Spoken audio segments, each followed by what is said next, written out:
1994년 6월 12일 밤 LA의 한 콘도 앞에 남녀 한 쌍의 시체가 발견되었다. 경찰이 확인 결과 죽은 시체는 니콜 브라운 심슨과 그녀의 친구인 로널드 골드만으로 밝혀졌다. 니콜 브라운 심슨은 미국 미식 축구 스타 오제이 심슨의 전처로 경찰은 여러 증거물을 근거로 오제이 심슨을 즉각 용의자로 지목했다.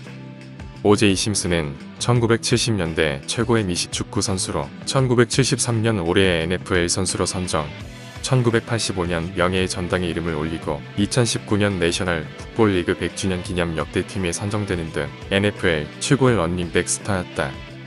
그런 그가 살인 용의자가 되었다. 1967년 19살의 나이로 첫 번째 결혼을 한 오제이 심슨은 슬하에 3명의 자녀를 두었고 1977년 나이트클럽의 웨이트리스로 일하던 니콜 브라운과 만나 데이트를 했다. 그러던 1979년 오제이 심슨의 셋째 딸 아렌이 생일날 집 수영장에 빠져 사망하는 사건이 발생한다. 그 충격으로 첫 번째 아내와 이혼을 한 오제이 심슨은 1985년 니콜 브라운과 결혼식을 올린다. 니콜 브라운과 오제이 심슨 사이에 2명의 자녀를 낳았고 그들의 결혼 생활은 7년을 지속하였지만 1992년 서로 좁힐 수 없는 차이를 이유로 이혼을 하게 되었다. 용의자로 지목된 오제이 심슨은 자수 대신 도주를 해버렸는데 당시 TV에서는 1994년 NBA 결승전이 중계되고 있었지만 오제이 심슨의 도주 사건이 벌어지자 NBA 결승 중계를 멈추고 도주 사건을 생방으로 내보내며 이 사건을 전국적으로 알린 계기가 되었다. 당시 9,500만 명의 시청자가 이 도주 사건을 생방으로 본 것으로 추정이 되고 있다. 도주 중 권총을 자신의 머리에 겨누며 끝까지 저항을 했지만 결국 체포되어 경찰에 구금되었다. 오제이 심슨이 체포되며 미국 역사상 가장 악명 높은 형사재판이 시작되었다. 미국에서 엄청난 화제가 된 이 사건은 이미 재판이 열리기도 전에 언론에 의해 오제이 심슨을 범죄자로 몰고 갔고 제출된 증거들은 오제이 심슨을 감옥으로 안내하고 있었다. 오제이 심슨의 양말에 묻은 혈액에서 검출된 니콜 브라운의 DNA, 니콜 브라운과 함께 피살된 론 골드만의 셔츠에서 검출된 머리카락, 사건 현장 근처에 떨어져 있던 왼쪽 장갑에서 오제이 심슨, 니콜 브라운, 론 골드만의 DNA 검출. 심지어 오제이 심슨은 왼손잡이였으며 오른쪽 장갑은 오제이 심슨의 집에서 발견되었다. 또한 사건 현장에서 발견된 발자국의 사이즈가 오제이 심슨의 발 사이즈와 일치. 론 골드만의 혈액이 당시 오제이 심슨이 입고 있던 셔츠에서 발견.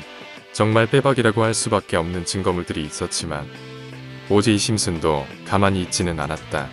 재산을 탈탈 털어 드림팀이라고 불리울 만한 최고의 변호사들을 고용하여 반론에 나섰다. 변호인단은 DNA 증거가 신뢰할 수 없다고 주장했다. 당시 DNA 검출 기술이 정확하지도 않았으며 대중은 DNA 매칭의 정확성과 중요성에 대해 잘 알지 못했고 검찰은 배심원단을 이해시키려 노력했지만 경찰의 증거 수집 과정에 많은 허점이 발견되었다.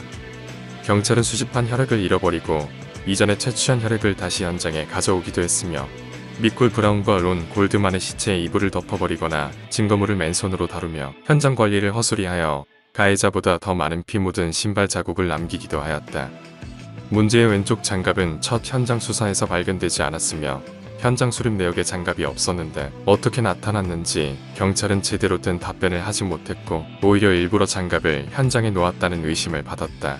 또한 장갑을 일부러 현장에 놓았다는 경찰은 인터뷰에서 평소 인종차별적 언어를 쓰는 게 밝혀져 흑인을 범인으로 몰아가는 것으로 보이는데 결정적인 역할을 했으며 이후에는 묵비권을 행사했다. 오제이 심슨은 재판정에서 문제의 왼쪽 장갑을 직접 껴 증언을 했는데 오제이 심슨의 변호인단은 안 맞으면 무죄라고 발언하며 자신감을 내비쳤고 장갑이 너무 작아 손에 안전히 들어가지 않았다. 이 장면은 결국 이 재판의 무죄 판결에 큰 영향을 끼쳤을 것이다. 영리한 변호인단은 이 사건을 인종차별적인 사건으로 확대시켰는데 인종차별을 한 경찰이 이 사건에 중요한 역할을 했다는 것을 근거로 이 사건 전체를 인종차별적인 수사로 주장하며 법정뿐만 아니라 언론에도 호소하며 결국 LA 사회에도 인종차별 사건으로 알렸으며 배심원도 여러 차례 교체하여 결국 12명의 배심원 중 흑인 9명, 백인 2명, 히스패닉 1명으로 결정되었다. 1995년 10월 3일 배심원단은 이 사건에 대해 무죄 판결을 내렸다.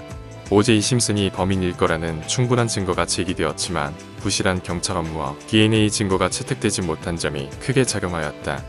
이 결과로 여론조사 결과 백인들은 배심원들의 결정에 크게 실망한 반면 대다수의 아프리카계 미국인들은 오제이 심슨의 무죄 판결이 조직적으로 흑인을 차별하는 법 체계에서의 승리로 보았다.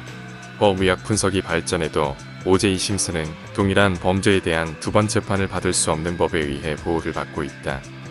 비록 형사 재판에서 무죄를 선고받았지만 피해자들의 유족은 오제이 심슨이 그들의 부당한 죽음에 대한 책임이 있다고 민사 소송을 제기했고 법원은 유족의 손을 들어주었으며 오제이 심슨에게 총 3,350만 달러를 유가족에게 지급하라는 명령을 했다.